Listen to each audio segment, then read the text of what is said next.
All right. Welcome to VAV. We're going through Psalm 119, going through our alphabet, and we've gotten to the letter VAV. This is what we've done so far in our alphabet. Let's go ahead and say them together, and hopefully they'll be able to sink in a little bit more as we do this each week. We go right to left, so we're on this red line on the top from right to left. Let's say them together. Aleph, Bet, Gimel, Dalet, Hey, Vav. Good. So we're on Vav this morning. Vav is the sixth letter of the Hebrew alphabet. Vav is written very simply. It's written like this. Vav. It has a numerical value of 6. Vav. This is how you would write it in written literature. The pictogram for this, as we've talked about a pictogram, is a tent peg. It would look like a slingshot, basically. But imagine if you were putting this in the ground for, a stake in the ground and wrap a rope around it so it wouldn't slip out, or something like that. Vav is the sixth letter of the Hebrew alphabet, and it's been easy so far with our numerical values because they have just simply matched, and it will match all the way to Yod, our 10th one. So sixth letter, numerical value of 6. It has the idea of hook. It also has the idea of and, which is kind of the same thing. Our conjunction in English will connect or hook one part of the sentence to the other part. In fact, the word vav is actually the word and in Hebrew. So a vav is an and. That's actually what it is. And it has the concept of connecting or hooking something together. The number 6 in the Bible is associated with mankind usually, has the idea of a work week, or it also has the idea of incompleteness. Of course, 7 is the number of complete, so 6 is falling short of that complete number. So sometimes it means simply incompleteness. I don't think you're going to be able to make much sense out of that on the screen. Maybe you can. But this is Genesis 1:1. And when we post this online, it'll probably be a little easier for you to see here in person. But Genesis 1:1. And I wanted to show you this because the very first time that Vav is used in the Bible is the word and it's connecting the heaven and the earth. That's the very first time the word is used. And in fact, it's a very good way to think about the Vav. The Vav is a connector. And as you know, and I'm going to kind of give away my left punch of this study, when we're done with these in 22 weeks, not 22 weeks from now, but total, the left hook on this thing is that Jesus is the alphabet here. All of these letters are pointing to Jesus. Remember, Jesus said, I am the Aleph and the Tav. Now, in our Bibles, it's recorded the Alpha and Omega. Those are Greek letters. But Jesus is simply saying, I am the beginning and the end. These letters are teaching us about him. He's the one that is the great Vav. He is the great connector of heaven and of earth. So when we think of the word or the letter Vav, I want you to think of the word nail or fastening something, a peg, something like that. It's a hook, and it is the word and. It is a connector. I've already showed you that, the ancient pictograph there. There's a picture of it. So Jesus is the great Vav. He connected, think of it this way, he connected or hooked together heaven and earth. He did this, by the way, with a nail. Consider. He did that with a nail. He truly is the Son of Man, a human term. He was suspended between heaven and earth on the cross.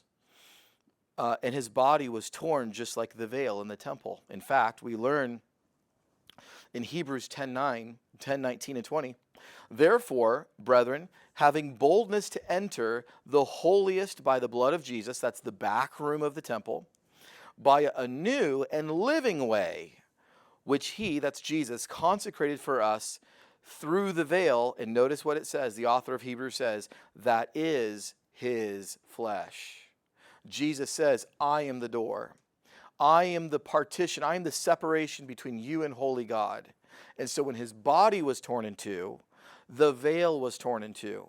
And the separation between you and Holy Father was taken down, and you now have access as the writer of Hebrews here says, something contrary to what you would think, and that is having boldness to enter into the holy place.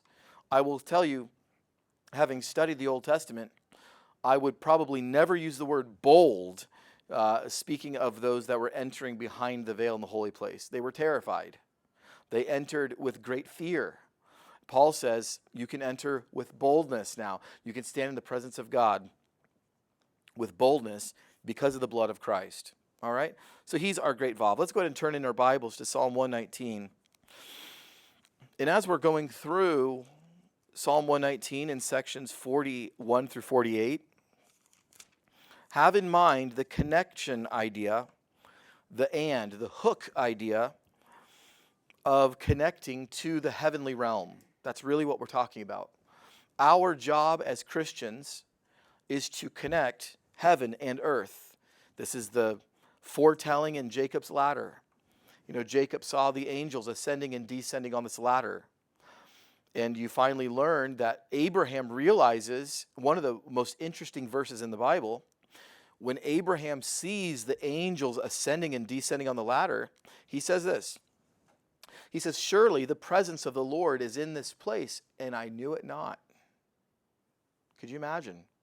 Could you imagine such a thing? Could you imagine being in the same area of a portal that was a connecting between earthly realm and heavenly realm? Could you imagine being in the place where there was a ladder that touched its foot on the earth and went all the way up to heaven, and you saw angels ascending and descending in this portal? And Jacob looked at it and said, surely the presence of the Lord is in this place, and I knew it not.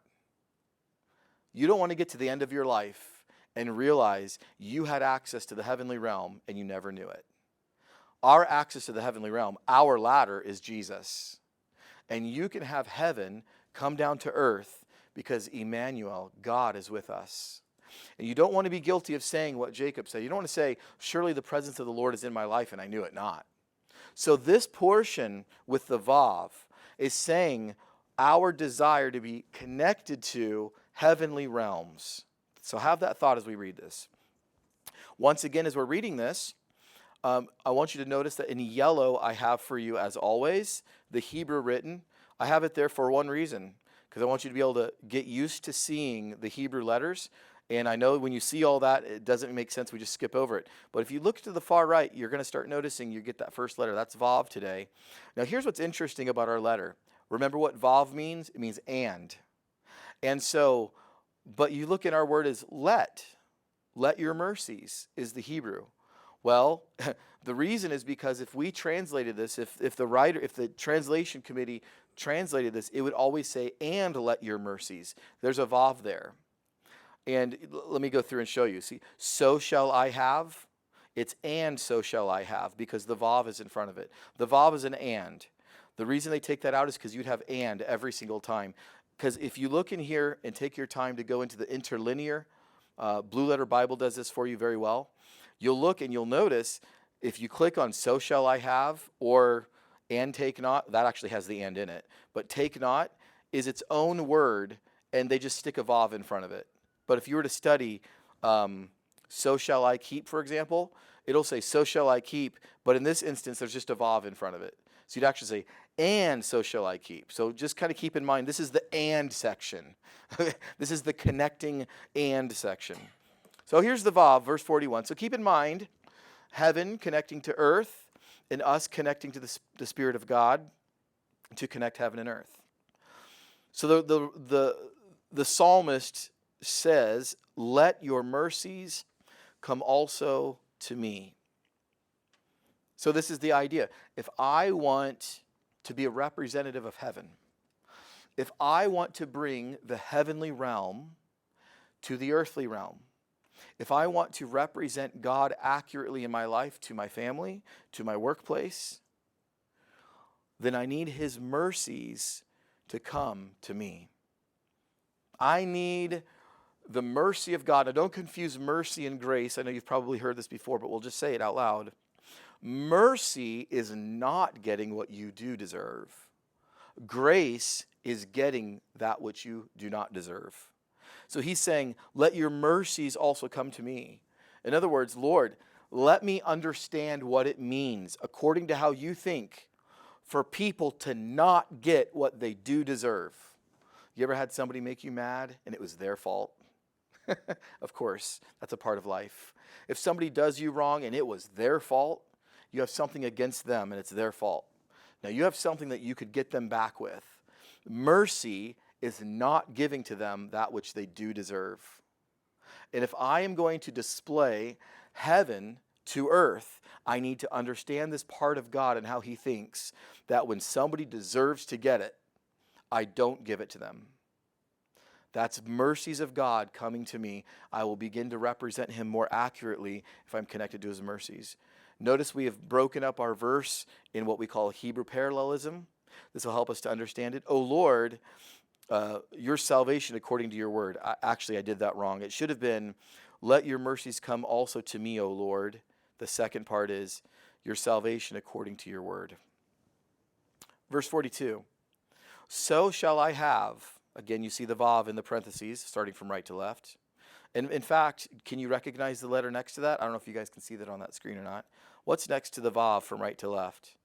Olive, good job. And let's see, one more we should be able to get. What about the last one? Do you may know the last one? Hey, that was last week. Hey is the last one. So shall I have an answer for him who reproaches me. Okay, let's go back because these are connecting some thoughts here. Verse 41 says, let your mercies come also to me. If I have God's mercy, if I'm connected to God's mercy, then if that's the case, and am I living in connection with his mercy, guess what I'm going to have? I'm going to have an answer for him who reproaches me. The idea of reproach has the idea of taunting me, making fun of me, speaking ill of me. I'm going to have an answer for them. What's the answer? Well, I know this. If I am infused with the mercy of God, then my answer for them will be very, very merciful. And that is me accurately representing heaven on earth. The psalmist just says, for I trust in your word. You know, I can remember when Drew was just a tiny baby. And, well, I say tiny baby. That's compared to what he is now. He's maybe 2, 1.5, 2 or something. I can remember we were in a Florida thunderstorm. We were in the thick of it, And I can remember we were in our van. We had a Honda Odyssey, and I remember we pulled into our garage. And yet, you know that feeling? We don't have room in our garage at this point, but when we did, when we had less stuff and people to take care of, I can remember that feeling of it being a big, big rainstorm outside in Florida. And you know, we had fancy stuff. We pushed the button and the garage door opened and we pulled in, and all of a sudden the rain stops and you're safe and you can get out. You're not in the rain. It was that sort of thing. And so I guess Caitlin must have just been an infant at the time. But they went inside and I had Drew in my arms and I hit the garage door and the garage door shut. And Drew was shaking because it was so loud with the thunder and the lightning was so loud and the winds were coming and hitting the garage door. And as that garage door shut, I could feel Drew shaking in my arms. And he was terrified. It was so loud. And I knew what Drew didn't know, and that is, remember the timer for the garage lights. And I didn't have the overhead light on, so I knew that we had maybe 30 seconds and that light was going to switch off and it would be pitch black in there. I wanted to teach Drew just a little bit of a lesson. I wanted him to connect with my voice as his father, because there's going to be a lot of storms that Drew's going to face. There has been a lot of storms he's faced since that day, but I wanted him to learn something. And so as I held him and he was shaking, I talked to him and I said, buddy, I want you to listen to me. I want you to listen to my voice. You're okay because I have you. I got you. You're fine. And the light went off. And he kind of got real still. And I just said, you can hear my voice. I'm right here. We're completely fine. If you have me, if you're in my arms, you're going to be just fine. And I just kind of rocked him and, you know, did the shh, shh, shh, shh kind of thing. Just kind of comforted him. I wanted him to learn something, that we don't have to be terrified of a storm if we're at home. And if he's with his dad, he doesn't need to worry about that. He doesn't need to have that fear. That's what I see in verse 42. when those come and taunt me, when the storms of life are raging around me, if I have tapped into the heavenly realms of your mercy, if I'm VAV with you, if I'm connected with you, if I'm an and with you, I'll have an answer for those that taunt me, those that make my life difficult. Why? For I trust in your word. Just like a little boy can curl up in his dad's arms and just simply say, if dad says I'm safe, I'm safe. If dad says I'm okay, I don't need to think through anything else. I've never had one time any of my kids ask me how we're doing on our mortgage. They don't ask me that. They don't know to ask me. They just know they're in our house. That's all they know. If they're in our house, they're okay. I want to trust him like that. Verse 43. This is the ode to those that are connected to the heavenly realm. And take not the word of truth utterly out of my mouth, for I have hoped in your ordinances. This is the cry of those who are connected to the Lord. I need the word of truth to be in my mouth if I'm going to accurately represent you. If I'm connected to you, I have this word of truth. Take it not away from me. Verse 44, so shall I keep your law continually forever and ever. What you say goes in my life, Lord. Your words have power. Your words have authority in my life. And I want to follow your word forever. And I'm going to be connected to you. Verse 45. If this is true in your life and you are connected to the heavenly realm, then I will walk at liberty, for I seek your precepts. Now, something very interesting just happened here in verse 44 and 45. Notice it says in verse 44, so shall I keep your law continually. So keeping a law is you're bound to something. You are limiting yourself to what your leader tells you to do. But verse 45 says, I will walk at liberty. Isn't that interesting? It would be like me taking the leash for my dog and binding him to a stake on the ground, and he's bound to that. He's tethered to that. And I look at him and I say, he's walking in total freedom right now. Now, that would be almost contrary to itself. We're saying if I tether myself, if I connect myself to God, which almost sounds like the opposite of freedom, but if I tether myself to God, verse 45, then I will walk at liberty, in freedom. How could this be? How could I tether myself to Christ and say, finally, I'm walking in freedom? How is this possible? The psalmist says, for I seek your precepts. The idea, the concept here is that as we're connected to the heavenly realm, we are bound to Christ, we're a slave to Christ, and only then do we find the remedy for the disease. If there was a doctor who had a remedy for your disease, or probably better stated, if there was a nutritionist who had a remedy for a disease for you, wouldn't it be great to be bound to that person? If you had a disease that somebody knew how to get rid of, I would want to be bound to that person. And you would say, I have found my freedom in being bound to that person. Because without that person, I die. I'm bound to the heavenly realm, and I'm bound to his word, therefore I walk in freedom. What a contrary sort of idea. But it's this concept of being connected to God and accurately representing him on earth. And this VAV connects me. Verse 46, I will speak, or as you know, and I will speak of your testimonies also before kings and will not be ashamed. We're sort of now getting all of our confidence from this connectivity. We're sort of now not really even caring maybe what others thought. What if you had like we said, what if you had a disease that was certain to take you out, and you found somebody who helped you by natural reasons, by natural remedies, your disease was cured, and somebody mocked you for that? Oh, you go to that person? That person's a quack. And you go, listen, you can say whatever you want to say, but I'm thankful for that person. I'm glad they shared things with me. I will speak of your testimonies also before kings and will not be ashamed. Verse 47. In fact, I'll go a step further, the psalmist says, I will delight myself in your commandments. Again, what an opposite thing to say. Delighting yourself in being bound, yes, because you're bound to something that has given you freedom. And the psalmist ends with, which I love. Verse 48, and finally, my hands also I will lift up to your commandments, which I love, and I will meditate on your statutes. So here's what we get from this section. We must be connected to the one who is the great connector. You know, celebrating the resurrection of Christ really changed for me when I could understand this. I celebrate the resurrection of Christ not because I'm so godly, but because I'm selfish. If Jesus never resurrected, then I couldn't either.